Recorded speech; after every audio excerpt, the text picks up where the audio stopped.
(11월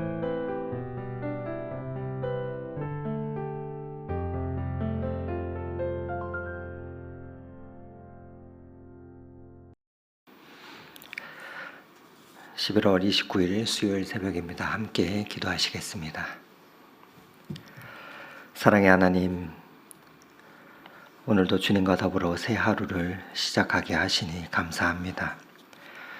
아직은 어둠이 짙게 깔린 이 새벽 주님 앞에 나왔습니다.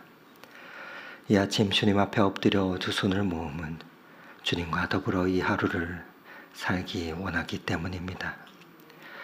하나님, 우리에게는 하루를 열어갈 힘이 없습니다. 능력이 없습니다. 우리는 죽을 때까지 인생을 처음 살기 때문입니다. 주님, 연약한 우리를 불쌍히 여겨주시고 친히 우리를 인도하며 앞서 가시옵소서. 오늘도 그 주님과 함께 있음으로 복을 받고 주님 안에 있음으로 변화의 역사를 마주하는 이 하루가 되게 하옵소서. 하나님 아버지, 육체적인 연약함 때문에 주님 앞에 머리 숙인 사람들이 있습니다. 주님의 사랑하는 귀한 딸이 손목골절 수술 후에 회복 중에 있습니다. 친히 그 손을 잡아 주시옵소서. 사랑하는 주님의 아들이 폐렴으로 호흡을 힘겨워하고 있습니다. 그 들숨과 날숨이 원활하게 하시고 코끝의 호흡을 붙잡아 주시옵소서. 암 수술 후 회복의 과정과 항암 치료 중인 성도님들이 계십니다. 주님 말씀을 들을 때, 기도할 때, 찬양을 부를 때 성령 하나님 치유의 광선을 비추어 주시고 온전히 회복되게 하옵소서. 오늘도 고난당하는 자들을 위로하시는 하나님, 사건과 사고가 끊이지 않는 세상을 바라봅니다. 우리를 부르시고 그곳에 보내시는 주님의 심정을 오늘도 느끼게 하옵소서. 우리의 삶의 자리에 친히 찾아오셔서 그 고통을 직접 손과 발과 온몸으로 겪으신 예수 그리스도를 바라보게 하옵소서. 예수 그리스도의 사랑으로 삶의 자리에서 마주하게 하시는 주의 고통받는 자들을 우리가 주님의 심정으로 위로하게 하시고 그들의 연약함을 품을 수 있는 주의 백성으로 우리를 세워 주시옵소서. 지혜의 하나님, 오늘도 이 아침 진리와 생명의 말씀을 허락하여 주시옵소서. 성령의 능력으로 사랑하게 하시고 말씀대로 행하며 선포하게 하옵소서. 그렇게 주님의 사랑을 우리 주위에 전하게 하옵소서. 오늘도 기도와 말씀으로 하루를 시작합니다. 겸손히 맡겨진 일들을 충성되게 감당하는 믿음의 사람이 되게 하옵소서. 구하는 자에게 은혜 주시는 예수 그리스도의 이름으로 기도드립니다. 아멘.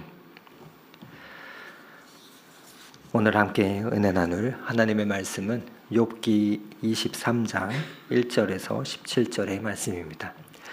욥기 23장 1절에서 17절을 저와 여러분이 교독하도록 하겠습니다. 욥이 대답하여 이르되 오늘도 내가 반항하는 마음과 근심이 있나니 내가 받는 재앙이 탄식보다 무거움이라. 내가 어찌하면 하나님을 발견하고 그의 처소에 나아가랴. 어찌하면 그 앞에서 내가 호소하며 변론한 말을 내 입에 채우고 내게 대답하시는 말씀을 내가 알며 내게 이르시는 것을 내가 깨달으랴. 그가 큰 권능을 가지시고 나와 더불어 다투시겠느냐? 아니로다. 도리어 내 말을 들으시리라. 거기서는 정직한 자가 그와 변론할 수 있은즉 내가 심판자에게서 영원히 벗어나리라. 그런데 내가 앞으로 가도 그가 아니 계시고 뒤로 가도 보이지 아니하며 그가 왼쪽에서 일하시나 내가 만날 수 없고 그가 오른쪽으로 돌이키시나 배울 수 없구나.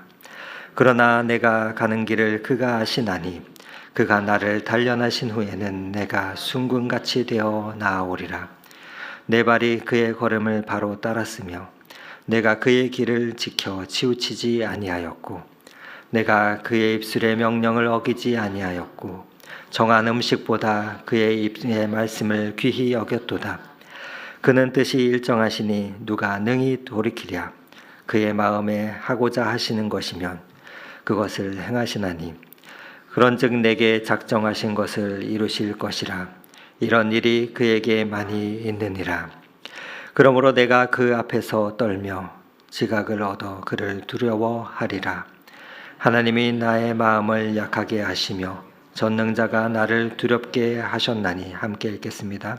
이는 내가 두려워하는 것이 어둠 때문이나 흑암이 내 얼굴을 가렸기 때문이 아니로다. 아멘.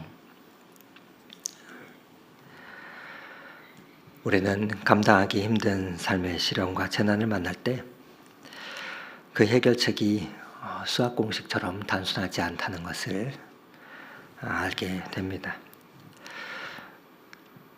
그런 상황이 되면 사람들은 희망과 절망을 오가며 깊은 고통 가운데 빠져들어갑니다.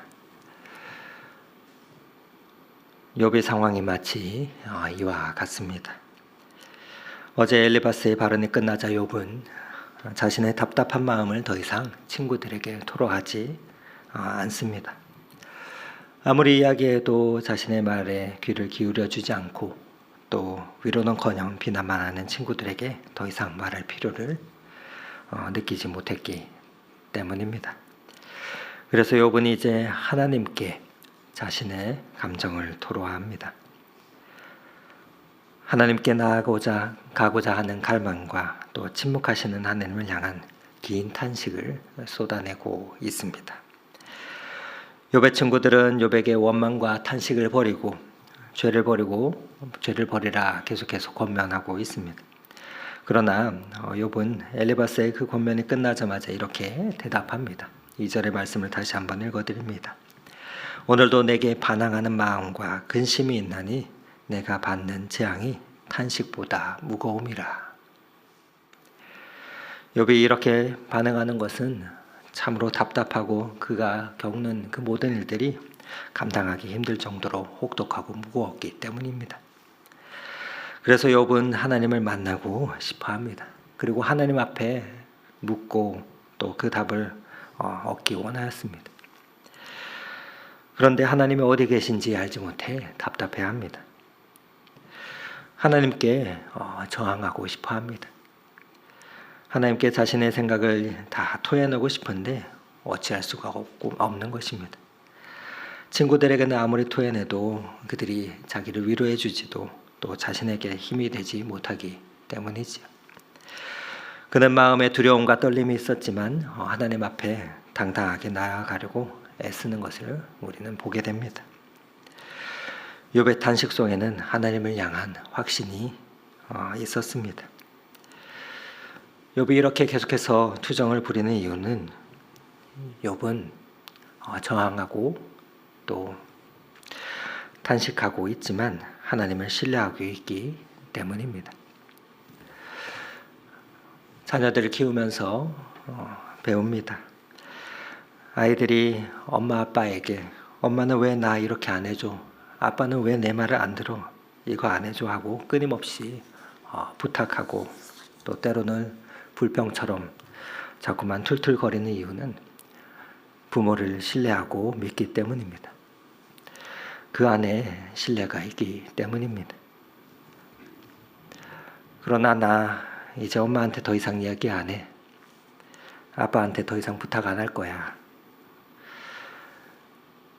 침묵이 이어지면 그러면 그때는 사실 더 무서운 것입니다. 불평과 불만이 있어도 와서 이야기하는 것은 기대하고 있다는 것이기 때문일 것입니다. 여러분 부부 사이도 그렇지 않습니까? 어느 날 아내가 남편을 향해서 더 이상 입을 닫으면 또 그리고 남편이 아내를 향해서 더 이상 뭐라고 이야기하지 않으면 그것은 어쩌면 이제 나 포기했어 라는 그런 뜻일 것입니다. 어쩌면 권태기에 들어선 것일 것입니다. 그러므로 우리가 힘든 것이 있으면 우리는 하나님 앞에 나아가 있는 그대로 아뢰일 필요가 있습니다. 그런데 욥이 힘들어하는 것은 그 하나님의 사랑을 알고 또 하나님을 신뢰하고 있지만 그 사랑을 도무지 확인할 수 없기 때문입니다. 그리스도인은 하나님의 사랑을 날마다 확인할 수 있어야 탄식하지 않는 삶을 살아갈 수 있습니다. 로마서 5장 8절 말씀은 우리에게 말씀합니다. 우리가 아직 죄인 되었을 때 그리스도께서 우리를 위하여 죽으심으로 하나님께서 우리에 대한 자기의 사랑을 확증하셨느니라 말씀하십니다. 이 말씀에서 우리는 우리를 향한 하나님의 사랑에 대한 확실한 증거를 보게 됩니다. 그리고 우리를 향한 하나님의 궁극적인 뜻은 구원이라는 것을 깨닫습니다. 요한복음 3장 17절 말씀 때문입니다. 우리 함께 3장 17절 말씀을 읽어보겠습니다. 하나님이 그 아들을 세상에 보내신 것은 세상을 심판하려 하심이 아니요 그로 말미암아 세상을 구원받게 하려 하심이라. 예수 그리스도의 죽으심으로 확인된 하나님의 사랑 안에 우리가 거할 때 우리 안에 원망과 탄식은 끝이 납니다. 바라기는 오늘도 우리가 기도 가운데 우리를 향한 십자가의 사랑을 느끼고 우리 안에 원망과 탄식이 그치는 이 하루가 되면 좋겠습니다. 말씀을 계속해서 보면 욥은 누군가를 기다리고 있습니다. 그가 기다리는 분이 누구입니까? 3절 말씀을 함께 읽겠습니다. 내가 어찌하면 하나님을 발견하고 그의 처소에 나아가랴. 욥은 하나님을 기다리고 있습니다. 하나님 내게 좀 나타나 주세요. 그리고 내 말 좀 들어주세요. 욥이 갖고 있는 고난 가운데 한 가지 소망이 있다면 다른 것이 아니라 하나님 앞에 나아가고 싶습니다. 하나님 좀 발견하고 싶습니다. 하나님 그러니 내 말을 좀 들어주면 좋겠습니다. 하나님은 내 말을 들어주시는 분이십니다. 하고 이야기하고 있는 것입니다. 오늘 말씀을 보면 욥이 하나님으로부터 떠나가지 않는 여러 가지 이유는 그는 하나님을 기다리고 있고 하나님을 사모하고 있기 때문입니다. 그리고 하나님 앞에 나아가서 자기의 그 아픈 모든 고통을 다 토로해보고 싶어 합니다. 그는 하나님이 내 말만 들어주시기만 하면 되겠다 하는 것입니다. 여러분, 우리를 위로해주는 사람들이 우리에게 다가올 때 무엇 때문에 고맙고 힘이 납니까? 그것은 제일 소중한 것은 우리의 말을 들어주기 때문입니다. 또 그리고 그 고난의 시간 가운데 우리와 함께 해주기 때문일 것입니다. 그렇기에 우리는 기다리고 또 그런 친구들을 만나기를 원합니다. 그러나 사람은 한계가 있습니다. 사실 욥은 하나님 앞에 나아가는 데 있어서 누구보다 자신이 있었습니다. 11절과 12절을 보면 이렇습니다. 11절 12절 말씀을 읽어드립니다. 내 발이 그의 걸음을 바로 따랐으며 내가 그의 길을 지켜 치우치지 아니하였고 내가 그의 입술의 명령을 어기지 아니하고 정한 음식보다 그의 입의 말씀을 귀히 여겼도다. 욥은 이렇게 말하고 있습니다. 내가 하나님 말씀이면 그동안 어기지도 않고 순종했고 잘 지켜왔고 음식 먹는 것보다도 하나님의 말씀을 귀히 여겼는데 밥 한 끼 먹는 것보다도 하나님 말씀을 내가 먼저 듣고 사모하며 그 말씀을 사랑했는데 내가 어찌 하나님 앞에 나아가지 않을 수 있으랴 말하고 있는 것입니다. 언젠가 멀리서 교회에 오시고 새로 등록하신 성도님과 신방할 때 어떻게 우리 교회에 오시게 되셨습니까? 하는 질문에 이런 말을 들은 적이 있습니다. 음식도 맛있는 것을 찾아 먹으려 멀리 가면서 영양식을 찾아 좋은 교회에 안 오겠냐 하는 말씀이셨습니다. 그 이야기를 들으며 뜨끔했습니다. 여러분은 어떠십니까? 여러분은 우리가 이만큼 하나님을 찾고 구하고 있습니까? 그리고 욥처럼 이렇게 이야기할 수 있겠습니까? 그만큼 욥에게는 하나님 앞에 나아갈 자부심이 있었습니다. 그렇게 그는 지금까지 자신의 삶을 돌아볼 때 하나님 말씀에 순종하며 살았다, 담대하게 고백하고 있는 것입니다. 그러나 하나님이 이를 알아주시는지 확신하지 못했습니다. 그렇기에 이와 같은 믿음을 고백하면서도 욥은 두려워하고 있습니다.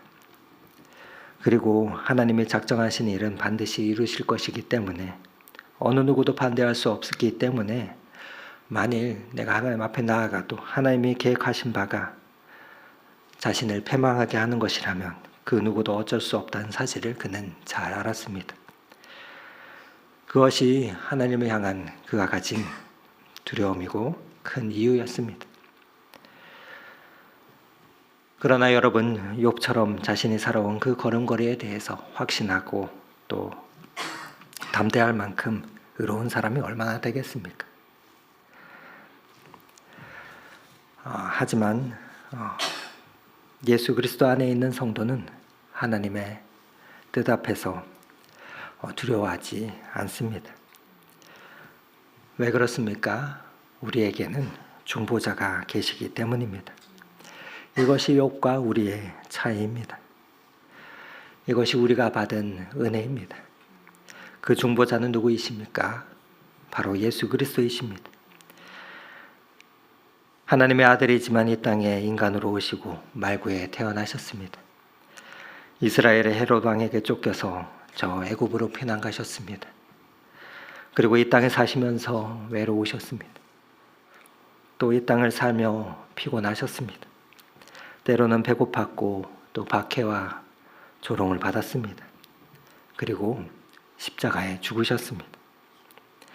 세상에서 가장 처참한 십자가의 죽음을 통해 우리가 갖고 있는 그 고난의 현장에 참여해 주셨다고 하는 그 말씀이 되신 예수 그리스도 그분 때문에 우리는 오늘도 이 아침 나온 것이고, 또 우리가 갖고 있는 문제를 예수 그리스도께 아뢰고 있는 것입니다. 그분이 당하신 그 고난의 여정 때문에 우리는 우리의 고난과 우리의 연약함과 아픔을 위로받고 다시 용기를 얻어 하나님 앞에 설 수 있게 되는 것이기 때문입니다.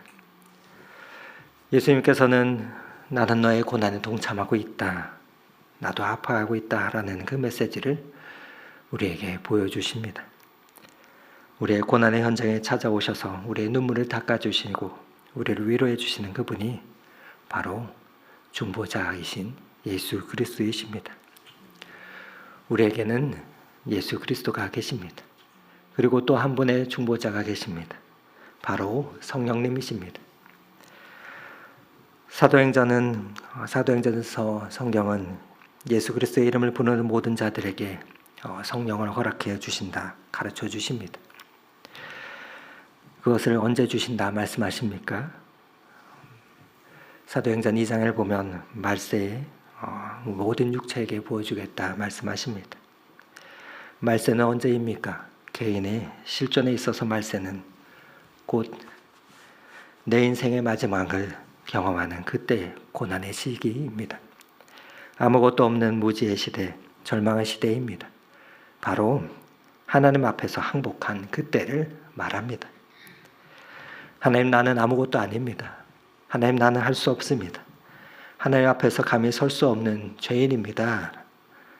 라고 우리의 연약함과 죄와 고난 속에 있는 존재임을 우리가 하나님 앞에 고백할 때 하나님께서는 그 자들에게, 그 사람들에게 성령을 부어주신다 말씀하고 계십니다. 그렇게 우리를 위로해 주시고 또 우리에게 용기를 붙들어 주시며 우리로 하여금 다시금 하나님의 은총 가운데 살아갈 수 있도록 축복해 주시는 그분이 바로 성령님이십니다. 그분이 우리의 중보자가 되십니다. 그래서 오늘도 기도할 때 성령 하나님께서는 우리와 함께 탄식하고 계시는 것입니다. 성경은 그래서 성령님께서 우리에게 오셔서 우리를 위로하시며 우리의 모습을 보며 친히 탄식하신다 로마서에서 말씀하고 계십니다. 우리에게는 함께 중보하는 성령님께서 계십니다. 또한 하나님께서는 우리에게 믿음의 동력자들을 주셨습니다. 믿음의 형제자매들을 허락하여 주셨습니다. 바로 교회인 것입니다. 예수 그리스도의 마음을 가지고 또 성령의 역사를 감당하는 존귀한 자들을 우리 주위에 허락하여 주셨습니다. 그 중보자를 허락하여 주신 것, 그것이 얼마나 큰 은혜이고 놀라운 축복입니까? 우리가 이를 생각할 때 우리는 고난 속에서도 결코 무너지지 않고 일어설 수 있습니다. 그리고 욥의 고백처럼 우리는 이러한 고백을 올려드릴 수가 있습니다. 어떠한 고백입니까? 바로 10절 말씀의 그 고백입니다. 그 말씀 우리 함께 다시 한번 읽어보도록 하겠습니다. 그러나 내가 가는 길을 그가 아시나니 그가 나를 단련하신 후에는 내가 순금같이 되어 나아오리라. 아멘. 오늘도 하나님께서 주시는 그 언약의 말씀을 가슴에 품고 중보자 되신 그분께 우리의 모든 것을 맡기고 또한 우리가 만난 아이들을 축복하며 나아갈 때 우리는 욥의 그 담대한 고백처럼 우리는 고난을 넘어 주의 말씀으로 단련되어 순금 같게 나오는 축복을 얻게 될 것입니다. 바라기는 이 하루도 하나님께서 주신 이 놀라운 은혜를 감사하며 그 이름을 이 땅 가운데 선포하며 전할 수 있는 귀한 성도님들 다 되시기를 오늘 이 말씀 의지하여 축원을 드립니다. 함께 기도하시겠습니다.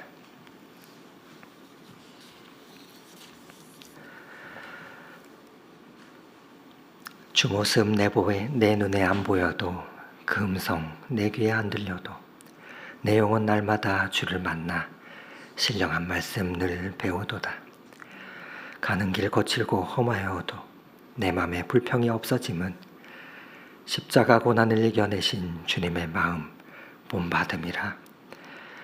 그렇습니다. 하나님, 인생의 고난의 무게에 눌려 두려워하지 않게 하시고 믿음으로 시험을 감당하게 하옵소서.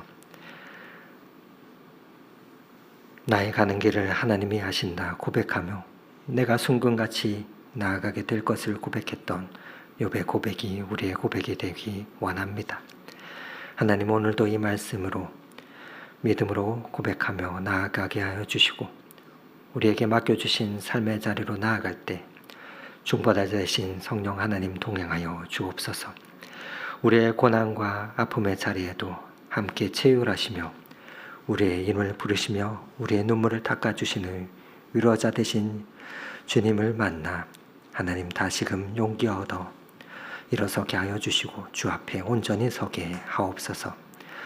그렇게 연약한 인생을 통하여서 그 거룩하심을 이루실 우리 구주 예수 그리스도의 이름으로 기도드립니다. 아멘. 계속해서 주님 앞에 기도하며 나아가겠습니다.